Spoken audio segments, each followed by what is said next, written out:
안녕하세요. 반갑습니다. 서유진 목사입니다. 오늘도 대림절 말씀 로드의 자리에 나오신 여러분 환영하고 축복합니다. 오늘은 디도서와 잠언 25장, 26장의 말씀을 나누게 되는데요. 디도서 이제 개관을 하는 날이기 때문에 잠깐 개관에 대한 내용을 언급하고 말씀을 함께 보도록 할게요.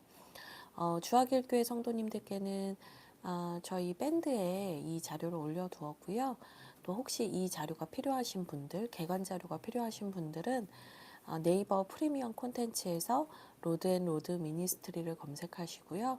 거기에서 디도서 비튠 한쪽 성경 공부를 다운로드 받으시면 사용하실 수 있습니다. 저희가 이제 구독자에 한해서 그걸 구매하시는 분들께는 사용하실 수 있도록 하고 있습니다. 네, 디도서 개관 자료 함께 보시죠. 이 디도서의 핵심은 뭐냐라고 한다면 공동체 리더십을 세우는 것이 중요하다라는 내용을 담고 있습니다. 이 디모데 전후서와 함께 디도서는 목회서신이라고 불리기도 하는데요. 단순히 이제 목회를 감당해야 하는 사역자만을 위한 책이 아니라 교회를 어떻게 세워가야 하는가, 특별히 교회의 지도자들은 어떤 사람을 세우고 어떻게 세우는 것이 하나님 보시기에 옳은 것인가, 이제 이런 내용들을 다루고 있다라고 생각하시면 될 것 같아요. 개관 자료 함께 읽으면서 보도록 할게요. 디도서는 사도 바울이 그의 제자이자 동역자인 디도에게 보낸 개인적인 서신이면서 동시에 사도 바울이 쓴 목회 서신, 디모데 전후서와 함께 목회 서신으로 분류가 되죠. 디도는 지중해의 가장 큰 섬인 그레데에 살았고, 디도서는 사도 바울이 첫 번째로 로마에 투옥되었다가 풀려나서 당시 땅끝으로 불려졌던 서바나, 스페인을 말하는데요. 서바나로 떠난 4차 선교 시기를 배경으로 하고 있습니다. 사도 바울은 4차 선교의 여정에서 디도를 그레데에 남겨두고 마게도니아로 떠났으며 마게도니아의 빌립보에서 디도서를 기록한 것으로 추정하고 있어요. 내용은 교회 지도자와 성도의 삶에 대한 지침, 이단과 율법주의자들에 대한 경고, 바른 교훈과 분별들을 강조하는 내용을 담고 있습니다. 그래서 디도서의 구조 및 내용을 보시면 1장, 2장, 3장으로 되어 있는데 짧죠. 네, 그러니까 얼마나 엑기스만 담았겠어요. 그렇죠? 1장에는요. 같은 믿음을 따라 나의 참 아들 된 디도에게 편지한다라고 하면서 이 편지를 시작을 하거든요. 사도 바울 선생님이 나의 아들이다라고 칭하는 사람이 디모데와 이 디도인 것을 우리는 알 수 있습니다. 두 번째 내용을 보시면 내가 너를 그레데에 남겨둔 이유는 남은 일을 정리하고 내게 명한 대로 각 성의 장로들을 세우게 하려 함이다. 내가 너를 그레데에 남겨둔 이유는 뭐냐면 네가 남은 일을 해줘야 된다. 그러니까 그 디도에게 맡겨진 사명이 있었다는 거예요. 근데 그 사명이 뭐였는가? 여기에는 장로를 세우게 하려 합니다라고 하지만 이제 좀 폭넓게 생각을 하면 교회 리더십을 세우는 것이 디도에게 맡겨진 아주 중요한 일이었다라는 것을 알 수 있습니다. 감독은 하나님의 청지기로서 책망할 것이 없고 제 고집대로 하지 아니하며 구타하지 아니하며 더러운 이득을 탐하지 아니하며. 그래서 장로들 중에서 또 이제 장로의 역할을 하시는 분들 중에서 또 교회의 감독들을 세우기도 했었잖아요. 그래서 감독은 하나님의 청직이다. 그러니까 하나님께서 맡겨주신 일을 위임받아서 하는 사람이지 어, 주인은 아닌 거예요. 주인은, 교회의 주인은 오직 하나님 한 분이시고, 이제 감독, 네, 오늘날로 하면 목회자와 같은 이들은 하나님께서 위임해 주신 일을 맡아서 감당하는 거죠. 이 청지기에게 되게 중요한 게 있는데, 하나는 주인 의식인 것 같아요. 내 일처럼 한다. 하나님의 일을 곧 나의 모든 사명을 다해서 해야 할 일로 받아들이고 한다. 이것도 되게 중요한 거고요. 또 한편으로는 내가 너무 주인이다라는 생각에 사로잡혀서 하나님의 그 권한, 하나님의 영역을 침범하지는 않아야 되겠죠. 그래서 이 균형을 잘 맞추는 게 중요하다는 생각이 듭니다. 어쨌든 이런 감독을 세우는 것에 대한 것도 1장에서 얘기를 합니다. 2장에서는요. 이런 말씀이 있습니다. 오직 너는 바른 교훈에 합당한 것을 말하여 늙은 남자로는 절제하며 늙은 여자로는 이렇게 하고 젊은 여자들을 이렇게 가르치고 젊은 남자들은 이렇게 하고 종들은 이렇게 하라. 그러니까 단순히 리더십만 세우는 것으로 끝나면 1장으로 끝나도 되죠. 근데 2장에서는 교회를 구성하는 다양한 구성원들이 어떻게 하나님 앞에서 살아가야 하는가를 쭉 다루면서 전체적으로 교회가 전체적으로 잘 세워지려면 이렇게 하나님을 잘 섬기고 하나님을 사랑하는 모습들이 각 연령대별로 각 구성원들별로 이렇게 나타나야 합니다. 이렇게 얘기를 해주고 있어요. 그가 우리를 대신하여 자신을 주심은 모든 불법에서 우리를 속량하시고 우리를 깨끗하게 하사 선한 일을 열심히 하는 자기 백성이 되게 하려 하심이라. 이게 핵심이죠. 그래서 결국에는 리더십이 잘 세워지는 것도 중요하지만 교회를 구성하는 모든 사람들이 하나님 앞에서 바로 서서 하나님의 백성답게 살아가게 하는 것. 교회가 교회되게 교회답게 세워지도록 하는 게 중요하다라는 얘기를 다룹니다. 3장은요. 우리를 구원하시되 우리가 행한 바 의로운 행위로 말미암지 아니하고 오직 그의 긍휼하심을 따라 중생의 씻음과 성령의 새롭게 하심으로 하셨나니 라는 말씀이 나오는데요. 사실은 이제 교회 안에서 이렇게 사람들이 잘 세워주고 하나님의 뜻대로 살면 좋은데 사실 교회 안에는 사람들이 모이고 죄인들이 모이는 곳이다 보니까 하나님의 뜻대로 살고자 하지 않는 사람도 섞여 있을 수 있고 또 여러 가지 주변의 문제들, 상황의 문제들 이런 게 다 엉켜서 사실 교회가 교회다움을 잃어갈 수 있는 여러 가지 위기들과 문제들이 있죠. 근데 그런 위기와 문제들 속에서 우리가 계속해서 기억해야 되는 것은 뭐냐면 하나님께서 우리를 어떻게 구원하셨는가? 어떤 은혜로 우리를 구원하셨는가? 하나님께서 우리에게 정말 얼마나 큰 사랑과 은혜를 베푸셨는가? 이 복음에 다시 서는 거잖아요. 그래서 3장에서는 이 복음에 대한 내용을 다시 한번 언급해 줍니다. 그리고 마지막 권면이 나오는데요. 어리석은 변론과 족보 이야기와 분쟁과 율법에 대한 다툼은 피하라. 이것은 무익한 것이요 헛된 것이니라.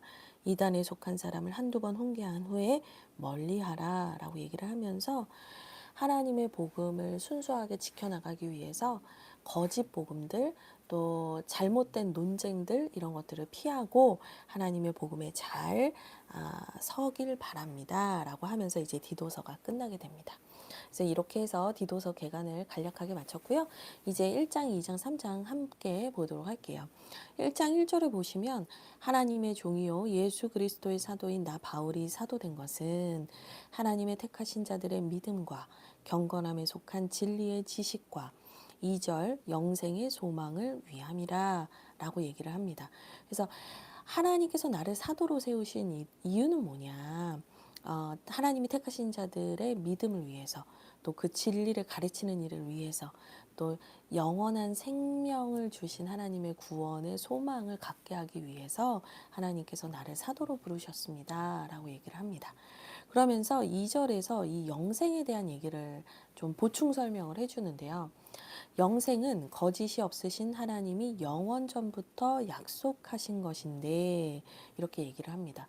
그래서 영생은 하나님께서 영원 전부터 그러니까 우리는 이제 시간 안에 살고 있지만 하나님은 시간을 초월하신 분이잖아요. 그러니까 하나님께서 우리의 역사가 시작되기 전부터 하나님께서 우리를 위하여 약속해 주신 것이다. 그러니까 이게 말하는 게 뭐냐면 그냥 흘러가는 시간 속에서 변질되고 사라질 수도 있고 약속했지만 없어질 수도 있고 뭐 이런 성질의 것이 아니라 하나님의 성품, 영원하시고 불변하시는 하나님의 성품에서 나온 약속이기 때문에 이 영원한 생명에 대한 약속은 절대로 바뀌어지지 않을 약속입니다. 근데 그 약속을 우리에게 주신 것입니다. 이 얘기를 하는 거예요. 3절에 자기 때에 자기의 말씀을 전도로 나타내셨으니 이 전도는 우리 구주 하나님이 명하신 대로 내게 맡기신 것이라. 그래서 하나님께서 그 영원한 생명을 주시겠다는 약속을 사도 바울로 하여금 사람들에게 전하게 하셨다는 거예요. 그래서 이 전하게 하신 그 사명을 나에게 맡겨주셨는데 나는 그것을 계속 전하면서 사람들에게 영생의 소망이 있다는 것을 많은 사람들에게 전하는 사명대로 살고 있습니다. 이제 이 얘기를 하고 있는 거죠. 그래서 여기서 되게 중요한 핵심 단어예요. 영생. 그러니까 결국에는 이게 사도 바울의 그 후기 사역 때쯤에 써진 서신이잖아요. 많은 고초와 고난과 어려움을 겪으면서도 사도 바울이 이 복음 사역을 포기할 수 없었던 이유는 뭐냐? 결국에는 이 영원한 생명, 하나님 나라에 대한 소망이 있었기 때문이라는 거예요. 여기가 좋사오니, 이 땅이 좋사오니, 나는 그냥 여기에서 배부르고 등 따시게 사는 게 좋사오니 하는 사람은 이 영생의 소망을 가질 수가 없죠. 그런데 이 땅에서 사실 누리는 것보다 영원한 생명의 그 가치, 하나님 나라에 대한 갈망을 가진 사람들은 이 말씀, 이 영생이라는 단어를 들을 때마다 얼마나 가슴이 뜨거워지고 가슴이 벅차오르겠어요. 제가 그 항상 이 크리스마스 시즌이 되면 대림절을 저희가 보내면서 다시 오실 예수님을 기억하는 거잖아요. 근데 그 예수님을 기억할 때마다 참 벅차오르는 게 뭐냐면, 우리가 그 주님의 나라에 갈 때에는 눈물도 없고 슬픔도 없고 고통도 없고 질병도 없고 그곳에서는 우리가 하나님과 영원한 사랑 안에서 참된 기쁨과 안식을 누리겠구나. 이 생각을 하면 진짜 행복하고 벅차오를 때가 있거든요. 대림절은 우리에게 주어진 이 영생의 약속을 기억하게 하는 절기라는 생각이 들어요. 그리고 사도 바울 선생님은 이 영생의 소망을 기쁨으로 전하신 사명을 맡았는데, 이것은 사도 바울 선생님께만 맡기신 게 아니라 이 시간, 오늘 이 시대를 살고 있는 하나님의 그 영생의 약속을 받은 모든 그리스도인들에게 부탁하신 것이라 생각합니다. 우리가 이 영생의 소망을 꼭 전하는 그리스도인이 되기를 주님의 이름으로 축복드립니다. 아멘. 그러면서 4절에 같은 믿음을 따라 나의 참 아들 된 디도에게 이제 편지합니다. 이러거든요. 여기다 여러분의 이름을 넣어서 한번 읽어보시겠어요? 같은 믿음을 따라 나의 참 딸 된 유진이에게 편지하노니. 주님은 오늘도 우리에게 동일한 이 믿음을 따라서 살고 있는 우리에게 이러한 당부와 말씀을 하시는 거죠. 먼저는 5절, 아까도 개관할 때 함께 읽었지만 이 디도를 남겨둔 이유를 사도 바울 선생님이 얘기하는데, 남은 일을 정리하고 각 성에 장로들을 세우게 하려 함이래요. 그래서 리더십들을 잘 세워야 된다. 그게 너무너무 중요하다라는 얘기를 하는 거죠. 6절을 보면 어떤 사람을 세워야 하는가?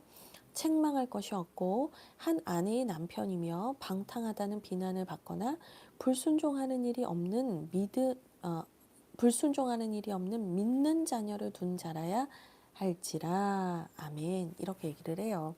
그러니까 교회의 리더십에게 진짜 중요한 게 뭐냐면, 이제 개인적으로도 책망받을 게 없고 방탕한 생활을 하면 안 되죠. 그러니까 개인의 경건 생활이 이제 기본이고, 그 다음에 중요하게 봐야 되는 게 뭐냐면 가정을 잘 다스리고 가정을 믿음 안에서 잘 세워가고 있는 사람이냐라는 거예요. 저희가 예전에도 다른 성경 말씀 볼 때도 얘기를 한 적이 있지만, 가정을 잘 다스리지 못하는데 교회를 어떻게 잘 다스릴 수 있겠냐, 이제 이런 맥락의 말씀들이 있었잖아요. 그러니까 결국에는 믿음의 자녀를 잘 키워낸 사람은 교회를 잘 세워가고 양육할 수 있는 사람이다라고 얘기를 하는 거예요. 그래서 내 믿음과 또 자녀의 믿음이 어떨 때는 별개고, 내가 낳은 자식인데도 내 말을 안 들을 때가 너무나 많으니까 이게 얼마나 힘든 일이겠어요.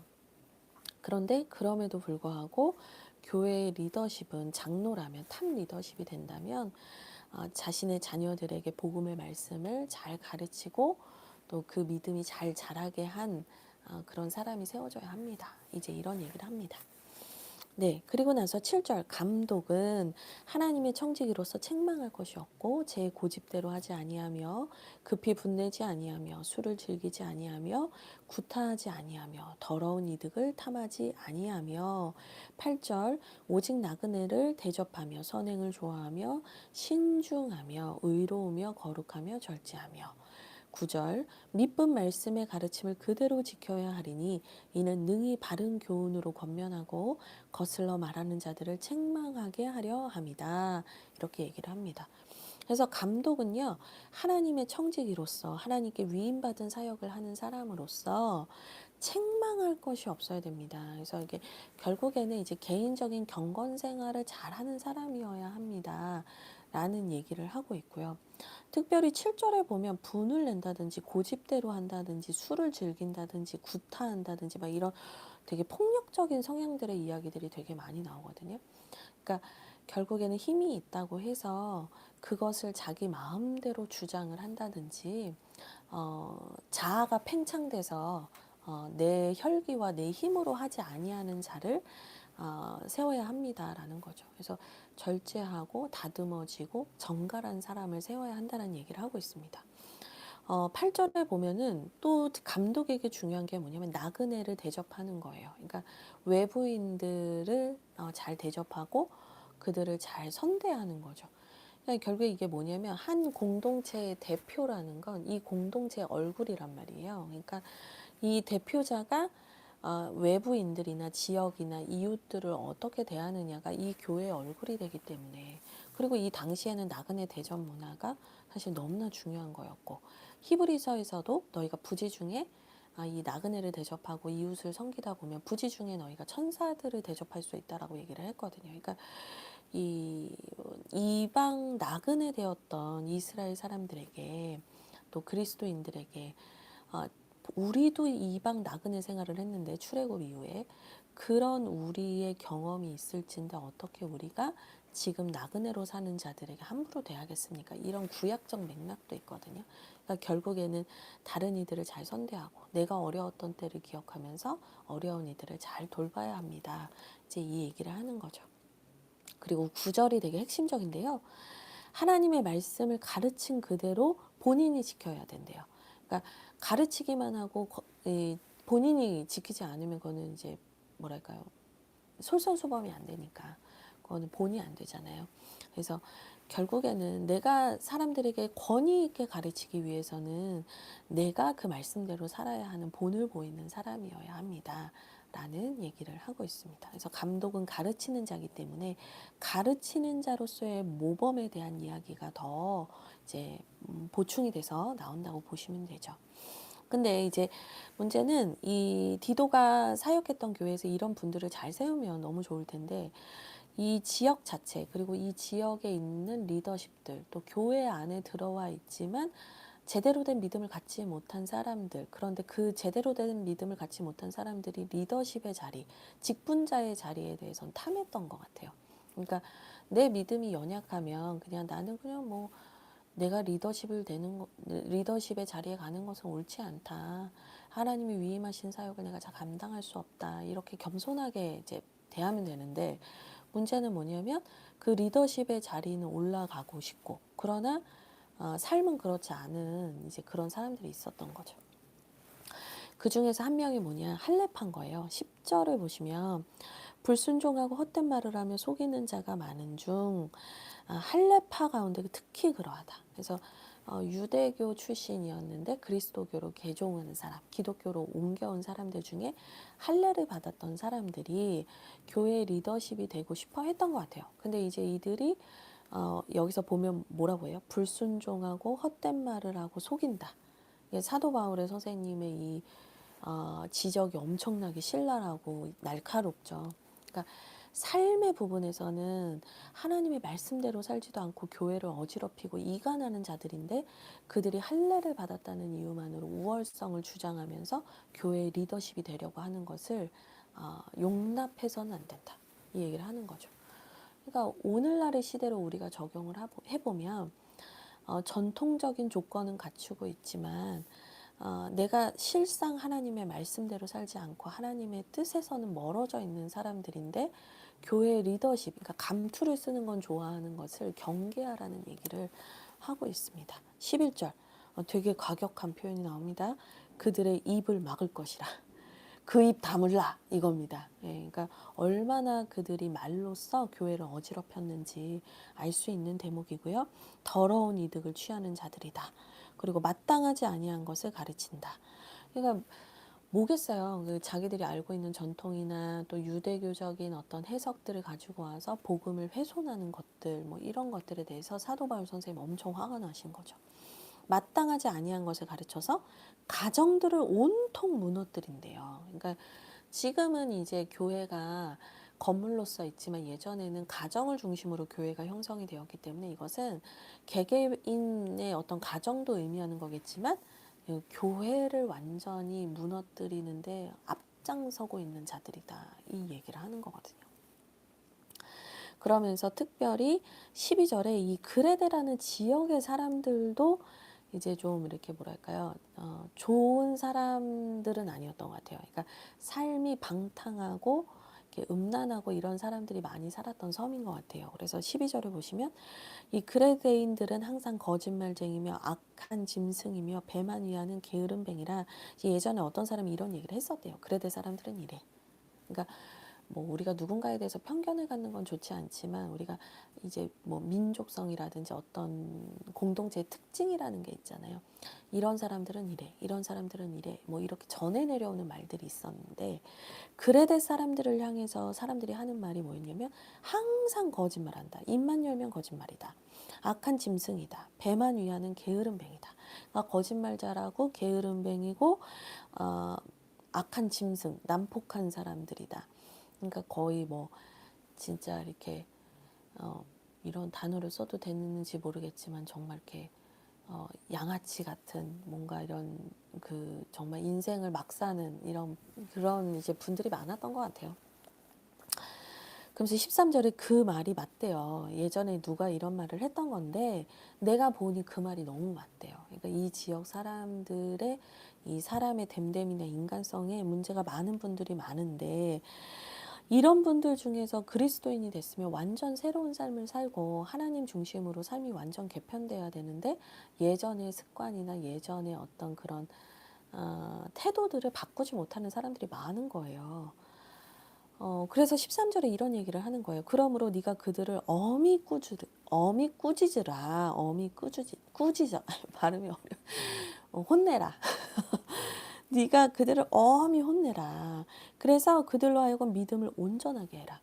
이 얘기는 뭐냐면 그냥 세상 사람들이 그렇게 막 사는 걸 보고 사도 바울 선생님이 뭐라 하는 게 아니라 그런 세상의 습관을 가지고 교회 안으로 들어온 사람들에 대해서 뭐라고 하는 거예요. 왜 세상에 살던 대로 교회 안에서 살려고 하냐. 왜 세상에 살던 세상의 논리로 교회를 운영하려고 하냐. 이거 꾸짖는 거예요. 엄히 꾸짖으라. 이렇게 얘기를 하거든요. 왜 너희들의 익숙한 삶의 패턴을 하나님의 말씀과 순전함으로 바꾸지 않고 왜 예전과 똑같은 삶으로 지금을 살려고 하느냐. 이제 혼냅니다. 그러면서 14절 유대인의 허탄한 이야기 진리를 배반하는 사람들의 명령을 따르지 않게 하려 함이라. 네. 이 유대인들이 허탄한 이야기를 많이 했나 봐요. 예, 계속적으로 복음 외에 불필요한 얘기들을 계속 해대면서 진리를 배반하고 하나님의 뜻대로 살지 않게 하려는 그런 사람들이 너무나 많다. 근데 그게 다 어디에 있었다고요? 세상에 있고 뭐 교회 밖에 있는 사람들이 했던 얘기가 아니라 교회 안으로 들어온 사람들이 여전히 옛 자아를 가지고 교회를 어지럽히고 있었다. 너희는 그것에 대해서 디도야 너는 그것에 대해서 엄히 꾸짖고 아닌 건 아니라고 해야 돼 라고 얘기를 하고 있는 거예요. 그러면서 15절에 그들의 마음과 양심이 더럽대요. 네. 슬픈 얘기죠. 네. 교회를 다니는 우리의 마음과 양심이 누구보다 깨끗하다라는 얘기를 들어야 하는데, 그래서 예전에 뭐 제가 이제 역사책을 보다 본 거지만 이제 구한말에 이제 그 고종 황제가 이제 막 여러 가지로 외압을 받고 어려울 때가 있을 때 본인이 가장 두렵고 불안한 순간에 이제 선교사님들이나 기독교인들을 찾아서 그들에게 도움을 청했다라는 얘기를 본 적이 있었어요. 근데 그때 당시에는 기독교인들이 믿을 만한 사람이고 마음과 양심이 깨끗한 사람이었다라는 것을 왕도 알고 있었던 거였죠. 어쨌든 그리스도인들의 마음과 양심이 더 깨끗해야 됩니다. 16절 그들은 하나님을 시인하는 사람이지만 행위로는 부인하니 가증한 자들이다. 그러니까 말과 행동이 다르다는 거예요. 우리가 이제 야고보서 말씀을 배울 때도 이런 이제 맥락의 말씀을 배웠는데 안다면 행한다. 안다면 행한다. 그러니까 진짜 하나님을 안다면 그 말씀에 순종할 수밖에 없다는 거죠. 이 대우 명제로 보면 뭐냐면 행하지 않는다면 알지 못하는 것이다. 이제 야고보서에 계속 나왔잖아요. 행하지 않는 것은 알지 못하는 것이다. 행하지 않는다는 말은 뭐냐면 진짜 이게 뭔지 모른다는 얘기다. 이 얘기인 거예요. 그러니까 교회 안에서 계속해서 리더가 되고 싶어 하는 이렇게 막 이렇게 리더가 되고 싶어서 사람들을 막 현혹하고 거짓말하고 막 이런 사람들이 있었는데 이 사람들은 입으로는 하나님을 잘 믿는 것 같았지만 행위로는 전혀 그렇지 않았다. 근데 하나님은 그런 사람들을 가증하게 보신다는 거예요. 그래서 내가 말하는 신앙의 진정성은 행함으로 나타나요. 근데 여러분 그 행함을 막 거창한 거 대단한 거 생각하실 필요 없어요. 그 행함에 대해서 물론 신앙이 성숙해지면서 하나님께서 순간순간 요청하시는 것들은 좀 더 깊어지고 달라지긴 하겠지만 기본적으로 하나님을 우리의 주인으로 인정하고 하나님이 우리의 왕이심을 인정하고 하나님의 말씀대로 사는 것이 우리에게 행복이라는 것을 내가 안다면 여러분 주일 성수 아주 기본이고요. 내가 아무리 바쁘고 힘들고 사정이 많아도 하나님과 만나는 그 예배의 자리를 아주 소중하게 여길 수밖에 없어요. 요즘은 내가 중심이 돼서 내 시간을 사용하지만 아니에요. 주일 성수의 개념은 뭐냐면 하나님 중심으로 내가 내 삶을 조정하겠습니다라는 의미인 거예요. 그러니까 어, 주일 성수 잘 지키는 거, 그리고 하나님의 나라와 또 교회를 잘 섬기기 위해서 내 재정의 주대심을 하나님께 인정하는 거. 그래서 봉헌생활 정확하게 정직하게 하는 거. 그리고 관계의 주대심. 그래서 교회 안에서 함께 동역하고 함께 교제하는 사람들과의 관계로 나가는 거, 빛 가운데로 나가는 것을 기꺼이 선택하는 거. 그래서 제가 항상 말씀드리지만 시간의 주대심과 재정의 주대심과 관계의 주대심이 되는 것이 내가 믿음을 가지고 있습니다라는 것을 행위로 보이는 가장 심플하고 가장 아주 기초적인 거예요. 이게 안 되는데 다른 걸 고민할 필요가 없는 거예요. 이게 된 다음에 다른 걸 고민하는 게 맞다라는 말씀을 드리고 싶습니다. 어쨌든 지금 이 그레데 섬에 있는 교회 안에 있는 이들이 계속해서 말과 행동이 달라서 교회를 어지럽히고 있었다라는 것을 이제 우리가 알 수 있죠. 그러니까 디도에게 말하는 거예요. 이런 사람들이 활개를 치고 사람들에게 유력한 사람처럼 보일지라도 너는 장로와 감독은 반드시 하나님의 말씀의 기준에 합한 자를 세울 것이다. 이제 이 얘기를 하면서 1장이 마칩니다. 그리고 나서 2장으로 넘어가는데요. 2장은 이제 그 리더십 외에도 교회를 구성하는 모든 구성원들이 말씀대로 어떻게 살아야 되는가 이 지침이 있어요. 1절 오직 너는 바른 교훈에 합당한 것을 말하며 2절 늙은 남자로는 절제하며 경건하며 신중하며 믿음과 사랑과 인내하며 온전하게 하고 3절 늙은 여자로는 이와 같이 행실이 거룩하며 모함하지 말며 많은 술의 종이 되지 아니하며 선한 것을 가르치는 자들이 되게 하고 그래서 4절 젊은 여자들은 이렇게 하고 6절 젊은 남자들은 이렇게 해라. 그래서 젊은 세대든 또 나이 든 세대든 어떤 연령층이든 하나님의 말씀대로 삶과 말씀이 일치되게 사는 것이 중요하다라고 얘기를 하는데 여기서 이제 반복적으로 나오는 핵심 키워드들이 뭐냐면 신중해야 된다. 가볍게 살지 말아라. 절제해야 된다. 내 욕구를 절제하고 회개하고 십자가에 못 박을 줄 알아야 된다. 그리고 3절에 보면 좀 독특한 건데 늙은 여자들로는 모함하지 말라는 얘기를 해요. 그러니까 교회에서 말이 많은 곳에 죄가 쌓입니다. 말을 줄이면 그나마 그래도 죄 짓는 것을 이제 줄일 수 있는 거죠. 근데 이제 지금이나 옛날이나 똑같은 것 같아요. 말을 잘 줄이고 말을 조심하는 게 되게 중요한 것 같고요. 그리고 8절에 이 젊은 남자들도 이렇게 살게 하세요라고 한 다음에 이는 대적하는 자로 하여금 부끄러워 우리를 악하다 할 것이 없게 하려 합니다. 이렇게 얘기를 하면서 이 교회 구성원들이 하나님의 말씀대로 절제하고 신중하고 바르게 사는 것, 복음에 합당한 삶을 살아야 대적하는 자로 하여금 우리가 이제 참소를 받지 않게 된다. 비난을 받지 않게 된다. 이런 얘기를 하고 있습니다. 그리고 9절의 종들은 상전들에게 범사에 순종하라. 이 당시에는 신분제도가 지금처럼 민주주의가 아니잖아요. 그래서 이 당시의 상황에 맞는 정황상 맞는 얘기를 하는 건데, 지금은 이제 신분제도는 없기 때문에 일을 하는 사람들은, 또 어떤 회사의 근로자로서 섬기고 있는 사람들은 이 정도로 뭐 그냥 보시면 될 것 같아요. 내가 일하는 곳에서 어떻게 태도를 취해야 될 것인가, 이 정도로 보시면 되는데, 상전들에게 범사에 순종하고 기쁘게 하고 거슬러 말하지 말며, 예, 이거는 이제 기본적으로 악한 사장에게도 우리가 순종해야 됩니까? 막 이런 이제 고민을 막 하시는 분들이 계세요. 근데 이거는 기본적으로 뭐냐면, 내가 섬기는 리더십을 잘 순종하고 잘 따르는 것이 중요합니다라는 보편적인 얘기를 하는 거지, 특수 상황에 대한 상황 윤리를 말하는 게 아니에요. 그래서 내가 기본적으로 리더십들에게 순종하고 그들을 잘 존중하는 사람인 걸 먼저 봐야 되는 거죠. 만약에 이제 범죄에 함께 가담하자 막 이런 거라면 사실 그 회사를 다니면 안 되죠. 과감하게 그 부분에 대해서 거절할 수 있는 용기도 때론 필요하겠죠. 근데 어쨌거나 여기서 말하는 것은 질서를 따라 살아가면서 내 리더인 사람들에게 잘 순종하고 그들을 잘 서포트하고 지원하는 일을 잘 하고 있냐, 이제 이런 보편적인 얘기다 보시면 될 것 같아요. 10절에 훔치지 말고, 회사 물건 훔치지 말고, 뭐 막 간식을 막 훔쳤다, 뭐 이런 얘기들도 막 나오더라고요. 근데 뭐 내가 먹고 싶어서 뭐 여러 개 먹었으면 내가 섬겨서 뭐 2봉지, 3봉지 더 사두면 되죠. 그러니까 나도 누군가를 자꾸 섬기는 훈련을 해야 되는 것 같아요.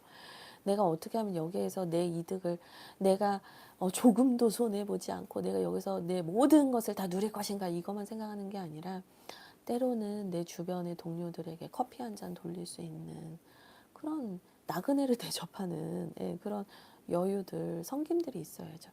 내가 내 주변 사람들에게 따뜻한 밥 한 끼, 차 한 잔 사줄 수 있는 여유가 없는데, 그러면 이 움켜쥐고 있으면 하나님이 그 사람을 통해서 축복의 통로로 쓰실 수가 없단 말이죠. 근데 분명한 거는 흘려보내지는 못할지언정 훔치지는 말아야죠. 네, 이제 훔치지 말고 10절에 모든 참된 신실성을 나타내게 하라. 그러니까 네가 얼마나 진실하고 정직한 사람인지 알게 하래요. 근데 제가 보면, 저도 이제 직장 생활을 해봤잖아요. 사회생활도 해봤잖아요. 돈 문제에 관해서 되게 흐린 사람들이 많아요. 예를 들면 이 직장인 분들한테 되게 공감되는 얘기일 텐데, 같이 밥을 먹어요. 뭐 요즘은 안 그러나요? 옛날에는 이렇게 별도 결제가 잘 안 됐어요.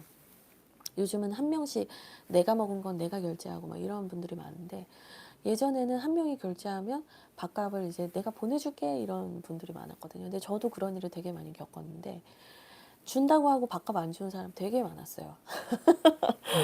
그래서 그냥 뭐, 내가 대접했다 뭐 이렇게 생각했지만, 기본적으로 내가 이 재정 문제에 대해서 되게 흐릿한 사람이라는 인식을 주는 건 별로 좋지 않아요. 왜냐하면 어떤 회사 안에서 뭔가 인사평가가 있거나 또는 누군가에 대해서 어떤 평가를 하는 얘기가 나올 때 그 얘기 반드시 나오거든요. 사람들이, 우리나라 한국 분들은 대놓고 얘기는 안 하지만 결정적인 순간에는 그 사람이 이런 사람이야 이렇게 얘기를 하거든요.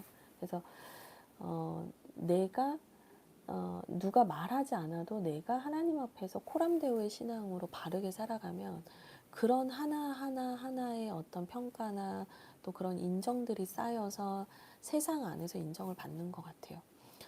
세상 속에서 우리가 거룩함과 더불어서 전문성으로 인정을 받아야 되는데, 이 거룩함과 전문성으로 인정을 받기 전에 난 저 사람은 조금 약속을 잘 안 지켜, 저 사람은 조금 재정 문제에 대해서 되게 흐린 사람이야, 뭐 이런 얘기가 나오면 뭐 거룩성, 전문성 뭐 거기 가지도 못하거든요. 중요한 건 우리의 모든 참된 신실성을 어떤 곳에서든 잘 나타내는 게 되게 중요하다라는 생각이 들어요. 그래서 이는 범사의 10절에 우리 구주 하나님의 교훈을 빛나게 하려 함이라. 그래서 우리가 그렇게 말씀대로 살아가면 그 하나님의 말씀이 얼마나 귀하고 존귀한 것인지를 사람들이 알게 된다는 거죠. 11절 모든 사람에게 구원을 주시는 하나님의 은혜가 나타나서 12절 우리를 양육하시되 경건하지 않은 것과 이 세상 정욕을 다 버리고 신중함과 의로움과 경건함으로 이 세상에 살고, 그 다음에 쭉 이어지는데요. 그러니까 이 교훈의 말씀은 결국에 모든 사람에게 구원을 주시는 하나님의 은혜가 나타나는 통로라는 거예요. 그러면서 하나님은 이 말씀으로 12절에 우리를 양육하시는데요. 이 양육하심으로 우리는 이 세상에서 경건하고 거룩하게 살아간대요. 저는 이 말씀이 참 좋았어요. 12절 끝에 우리가 이 세상에서 살게 하려 하심이라는 거예요. 우리가 이 세상과 분리되어 사는 게 아니라 이 세상 속에서 거룩하고 아름답게 살아가도록 우리의 말씀이, 하나님의 말씀이 우리를 이끌어간다라고 얘기를 합니다. 13절 복스러운 소망과 우리의 크신 하나님 구주 예수 그리스도의 영광이 나타나심을 기다리게 하셨으니, 그러니까 우리가 결국에 이 땅에서 잘 살고 13절 그리고 하나님의 나라를 기다리는 사람들이니 우리가 계속해서 14절 우리를 속량하시고 우리에게 모든 것을 주신 그 하나님의 백성답게 살아갑시다. 이 14절 말씀 너무너무 중요해요. 별표 100개고요. 이 말씀 꼭 암송하셔도 좋겠어요. 그가 우리를 대신하여 자신을 주심은 모든 불법에서 우리를 속량하시고 우리를 깨끗하게 하사 선한 일을 열심히 하는 자기 백성이 되게 하려 하심이라. 아멘. 살아도 주를 위해 살고 죽어도 주를 위해 죽고, 주님이 우리를 핏값으로 사신 이유는 뭐예요? 나를 위해 살라는 것이 아니라 이젠 주님을 위해서 살라고 하신 거잖아요. 그러니까 그 주님의 백성답게 우리가 이 세상을 살아갑시다. 그리고 천국 소망을 가진 자답게 이 세상에서 거짓으로 사람들을 속이거나 불의로 이득을 취하거나 그렇게 살지 맙시다. 이제 이 얘기를 하는 겁니다. 네, 그리고 나서 3장으로 넘어가는데요. 3장은 이제 좀 더 이제 보편적인 얘기를 하는데, 사실은 이제 우리가 받은 은혜, 구원의 은혜에 대해서 다시 한번 강조하는 장이다라고 보시면 될 것 같아요. 그래서 3장에서는 먼저는 이제 직장을 넘어서는 더 큰 범위를 말하고, 그 다음에 이제 우리가 믿는 복음을 다시 한번 정리해주고 마무리 인사하고 딱 끝난다, 이렇게 보시면 돼요. 3장 1절 너는 그들로 하여금 통치자들과 권세 잡은 자들에게 복종하며 순종하며 모든 선한 일 행하기를 준비하게 하며, 2절 아무도 비방하지 말며 다투지 말며 관용하며 범사의 온유함을 모든 사람에게 나타낼 것을 기억하게 하라. 그래서 직장이라는 회사라는 어떤 그런 곳에서만 순종하는 것이 아니라 하나님께서 허락하셔서 세워진 질서 안에서, 모든 질서 안에서 순종하고 잘 협력하면서 살길 바란다. 그리고 많은 사람들을 비난하지 말고 온유함을 모든 사람에게 나타내라. 이렇게 이야기하면서 이제 더 큰 범위에서 더 좀 이렇게 보편적인 이야기들을 해주는 거죠. 그리고 3절에 우리도 전에는 이렇게 시작하는 구절이 있어요. 우리도 전에는 어리석었고 순종하지 않았고 속였고 정욕과 행락에 종노릇했고 악독과 투기를 일삼았고 가증스러웠고 피차 미워한 자였으나. 네, 이제 사람들을 그렇게 섬기고 순종하고 사랑하는 이유의 근거가 뭐냐면, 이제 아까 2장에서는 예수님께서 우리에게 먼저 그렇게 본을 보이셨고 우리를 살려주셨기 때문이다라고 얘기를 했는데, 이 3장 3절에서 무슨 얘기를 하냐면 우리가 그들과 동일한 죄인이었기 때문이다라는 얘기를 다시 한번 하는 거예요. 그러면서 너를 위해서도 참아준 사람이 되게 많다, 이 얘기를 하는 거예요. 제가 이제 목회를 하면서도 그러는데요. 저도 이제 인간이니까 어떨 때는 막 마음이 조절이 안 될 때도 있고 속상할 때도 있죠. 그럴 때 기도하고 하나님 앞에 토설도 해야 되고. 근데 하나님께서 항상 깨닫게 하시고 돌아보게 하시고 저를 잠잠하게 하시는 지점이 어디냐면, 야, 내가 너를 그렇게 참았다. 그리고 너를 그렇게 참아준 사람들이 있었다. 이런 것들을 쭉 기억나게 하실 때가 있어요. 그럴 때 누군가가 나를 위해서 참아주고 주님이 나를 참아주셨기 때문에 내가 여기에 있구나라는 생각 때문에 그 혈기가 눈 녹듯이 녹는 것들을 경험하게 되거든요. 여러분, 여러분을 위해서 누군가가 참 오랫동안 기다렸다는 것을 항상 기억하셨으면 좋겠어요. 누군가가 여러분을 오래도록 기도하며 오래도록 여러분을 품고 있었다라는 거. 내가 그런 은혜를 받은 사람이기 때문에 기꺼이 나도 누군가한테 그런 관용을 베푸는 사람이 돼야 하는 것이죠. 그러면서 우리도 그런 죄인이었으니 우리가 어떤 은혜를 받았는지 다시 한번 기억해 봅시다 하면서 4절부터 8절이 쭉 이어지는 거예요. 그래서 우리 구주 하나님의 자비와 사람 사랑하심이 나타날 때 5절 우리를 구원하시되 우리가 행한 바 의로운 행위로 말미암지 않고, 그러니까 우리가 착해서 우리가 잘해서 하나님 우리를 구원하신 게 아니었대요.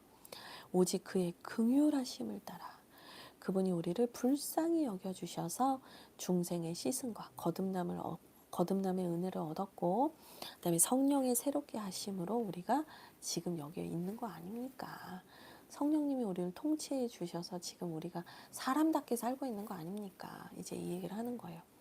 6절 우리 구주 예수 그리스도로 말미암아 우리에게 그 성령을 풍성히 부어주사 주님께서 우리를 계속해서 성령 하나님과 동행할 수 있도록 이끌어 주시고 그 성령님을 선물로 보내주셔서 7절 우리로 그의 은혜를 힘입어 의롭다 하심을 얻게 하셨고 영생의 소망을 따라 1장에 나왔던 영생의 소망이 또 나왔어요.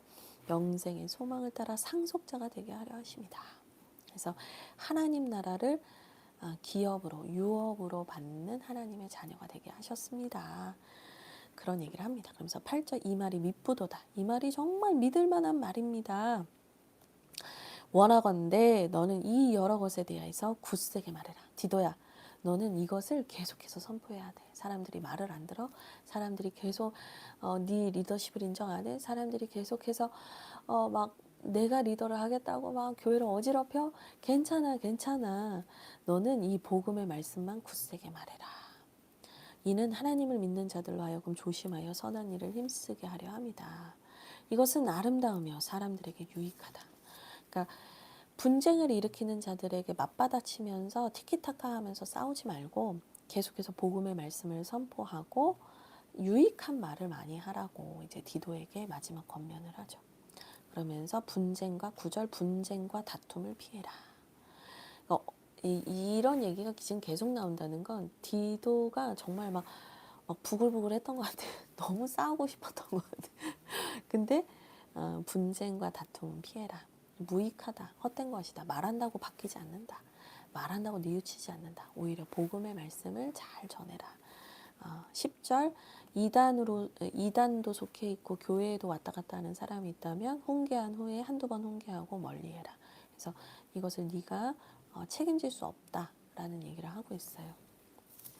그러면서 12절 13절에는 다른 동역자들 보내줄 테니까 힘내. 이제 그 얘기를 해요. 아데마나 두기고를 너에게 보낼 거고 13절에 세나와 율법 교사 아볼로를 보낼 거다. 그래서 아볼로 기억하시죠? 그 브리스길라와 아굴라 부부가 만나서 그 복음을 전하고 고린도 교회에 성경 잘 가르치는 목회자로 파송돼가지고 고린도 교회가 막 싸웠었잖아요. 아볼로 파냐, 베드로 파냐, 바울 파냐, 예수님 파냐 막 싸웠었잖아요. 근데 그 아볼로. 근데 이제 아볼로는 그들의 싸움과 상관없었죠. 예, 여전히 이 디도서를 보면 배반하지 않고 배신하지 않고 끝까지 사도 바울과 함께 복음의 사역에 헌신했다라는 것을 알 수 있습니다. 그러니까 디도한테 말해요. 네 동역자 내가 보내줄 거니까 낙심하지 마라. 힘들어하지 마라. 예. 14절 우리 사람들도 열매 없는 자가 되지 않게 하기 위하여 필요한 것을 준비하는 좋은 일에 힘쓰기를 배우게 하라. 그래서 계속해서 동역자들 보낼 테니까 그 하나님 나라의 열매를 많이 맺는 사람이 되도록 너는 열심히 가르쳐라. 이제 이 얘기를 하면서 마무리를 집니다. 그래서 교회를 세워간다는 건 한두 사람의 헌신만으로 안 되고 한두 사람이 열심히 한다고 해서 되는 게 아니거든요. 각자가 각자의 자리에서 최선을 다하고 무엇보다도 하나님의 말씀 앞에서 바르게 배우고 바르게 실천하는 삶을 통해서 교회가 새로워지는 것이지, 교회 안으로 돌아왔지만 예전의 삶을 고수한다면 오히려 교회를 어지럽히는 결과가 오는 거죠. 중요한 것은 배운 것에 거하고 배운 것을 행하여 열매 맺는 주님의 백성이 되는 것이 너무나 중요하다는 생각이 듭니다. 네, 이제 잠언 말씀 볼 텐데요. 잠언 말씀은 이제 25장, 26장입니다. 25장, 26장은요.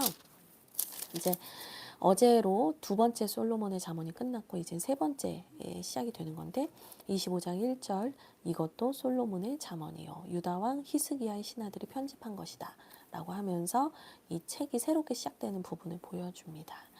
그러면서 여기에서도 많은 말씀이 나오는데요. 이 3절에 보면 하늘의 높음과 땅의 깊음과 같이 왕의 마음은 헤아릴 수 없다라고 하는데 이게 이제 그 솔로몬의 잠언이기도 하고 또 히스기야의 신하들이 편집한 부분이다라고 해서 이제 왕에 대한 칭송처럼 보이죠. 하지만 이거는 이제 왕에 대한 칭송만 의미하는 건 아니고 우리의 왕이신 하나님의 마음에 대해서 이제 비유적으로 전 설명한다고 느껴졌어요. 그래서 결국에 하나님의 마음을 우리가 어떻게 헤아리겠습니까? 하나님께서 어떤 계획과 어떤 섭리를 가지고 계신지 우리가 감히 어찌 알겠습니까? 다만 4절과 5절 우리에게 필요한 것은 뭐예요? 찌꺼기를 제하는 거죠. 우리 안에 있는 부정한 것들을 제하는 게 중요한 거죠. 하나님의 온전하신 계획은 다 헤아릴 수 없다 할지라도 우리가 너무나 명백하게 보이는 불순물과 찌꺼기들을 제하는 삶을 살아야죠. 4절 은에서 찌꺼기를 제하라 그리하면 장색에 쓸만한 그릇이 나올 것이다.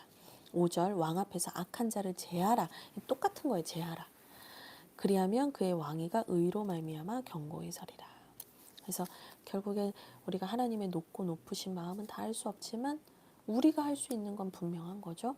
너무나 명백하게 하나님이 미워하시는 죄에 대해서 우리는 계속해서 회개하고 예수의 보혈로 씻어내고 제하는 것. 이게 되게 중요하다는 생각이 듭니다. 그리고 이제 여기에서는 그 뭐랄까 정금처럼 이렇게 찌꺼기가 제해진 사람들, 이렇게 연단되고 순전해진 사람들을 이제 하나님께서도 기뻐하시고 왕도 기뻐한다. 이렇게 이제 왕을 하나님과 진짜 왕 이렇게 다 겸하여서 이렇게 표현을 해요. 그러니까 결국에는 이게 깨끗한 사람을 쓰는 거지 아무리 금 그릇이어도 그 안에 똥이 들어있으면 그 그릇 쓸 수 없잖아요. 예. 나무 그릇이어도 그 그릇이 깨끗하면 쓴단 말이에요. 하나님이 쓰시는 사람은 깨끗한 사람이에요. 뭐 내가 금이냐 은이냐 막 자존감이 막 떨어지고 막 이럴 필요가 없어요. 내가 깨끗하냐가 중요한 거예요. 그러면 하나님은 지극히 작은 자를 통해서도 하나님의 일을 하시거든요. 13절에 보시면 이런 사람이 나와요. 충성된 사자는 그를 보낸 이에게 마치 추수하는 날의 얼음 냉수 같아서 능히 그 주인의 마음을 시원하게 하느니라. 아멘. 결국에는 하나님께서 원하시는 사람은 이런 사람인 거예요. 예. 불순물이 제하여져서 충성된 사자와 같은 사람, 얼음 냉수 같아서 그 주인의 마음을 시원하게 하는 사람, 예, 그런 우리가 됐으면 좋겠어요. 주님께서 우리를 그렇게 여겨주시고 우리가 하나님께 그렇게 기쁨이 되는 그런 사람이 되면 좋겠습니다. 네, 그러면서 이제 25장, 26장은 전반적으로는 인간관계에 대한 얘기가 되게 많이 나오는데 핵심은 그거예요. 악한 자를 5절에 악한 자를 제하라가 이제 계속 풀어서 설명이 되는 건데 하나님의 뜻대로 살려고 하지 않는 사람들, 좀 악한 자들은 멀리하는 게 좋다라는 얘기를 하는 거예요. 그래서 계속해서 이제 하나님께 헌신되고 하나님을 보실 때 기쁘고 바르게 살아가는 사람들을 가까이 하고 그렇지 않은 사람들은 멀리하는 게 좋습니다. 이제 그 얘기를 하는 거죠. 네. 그리고 26장을 보시면요.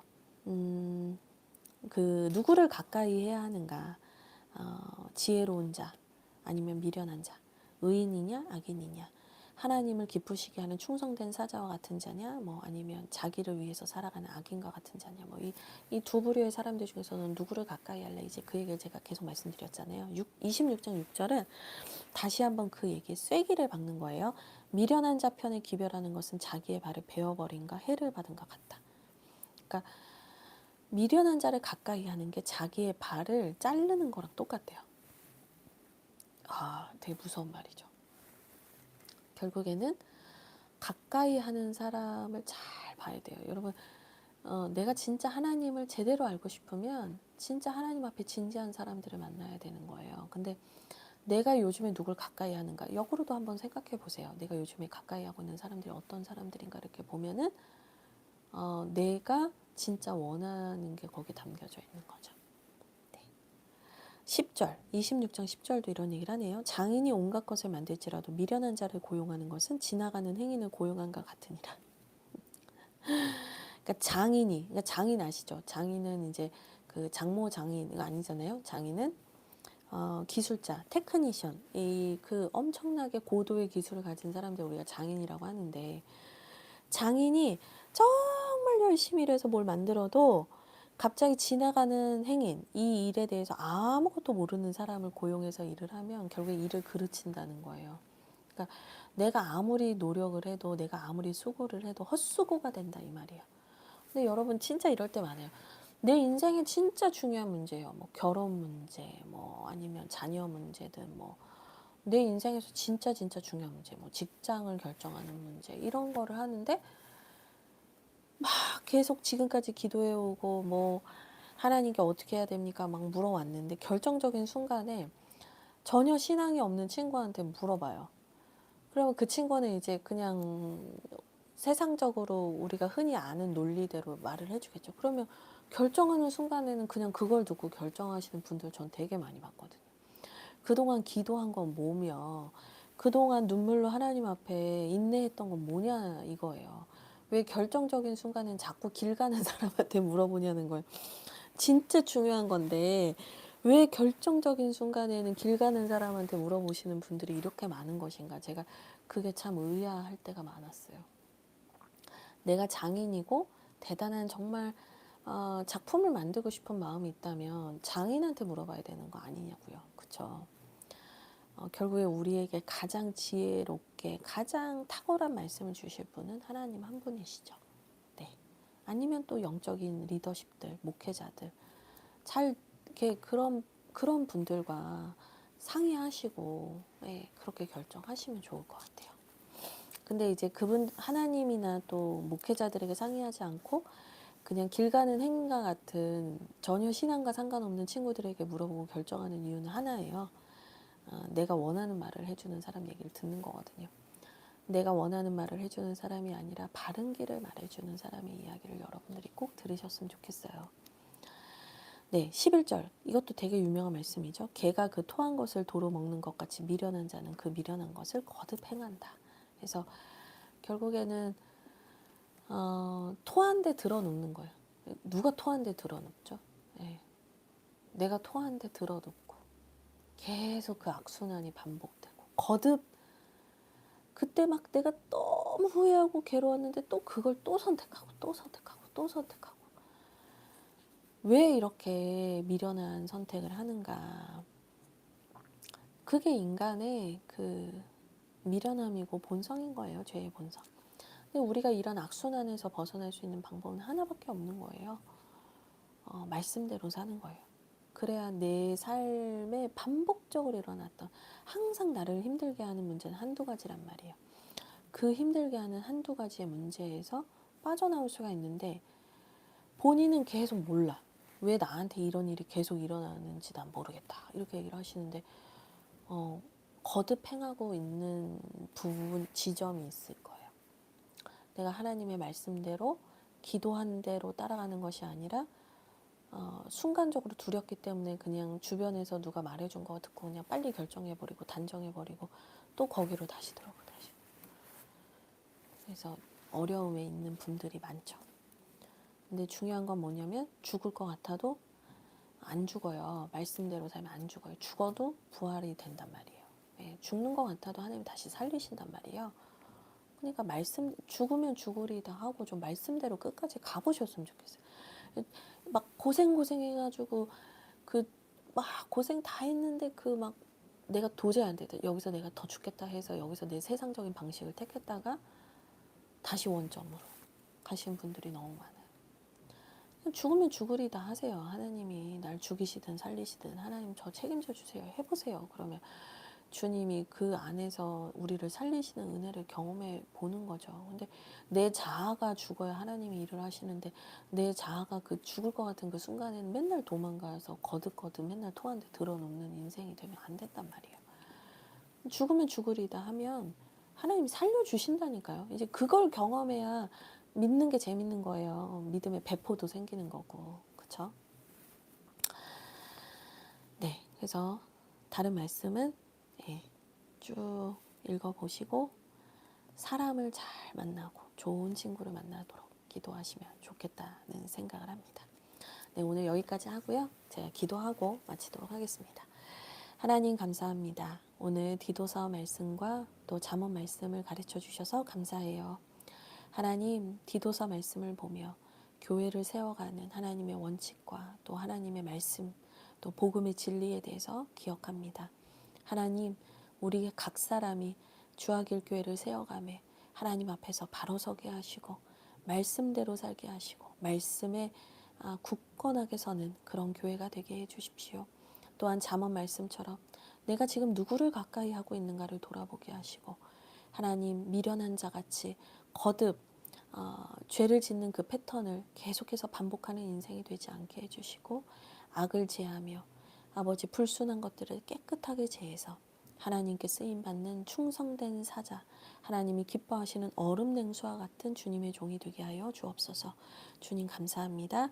예수 그리스도의 이름으로 기도합니다. 아멘. 네, 내일 최병아 목사님과 함께 뵙겠습니다.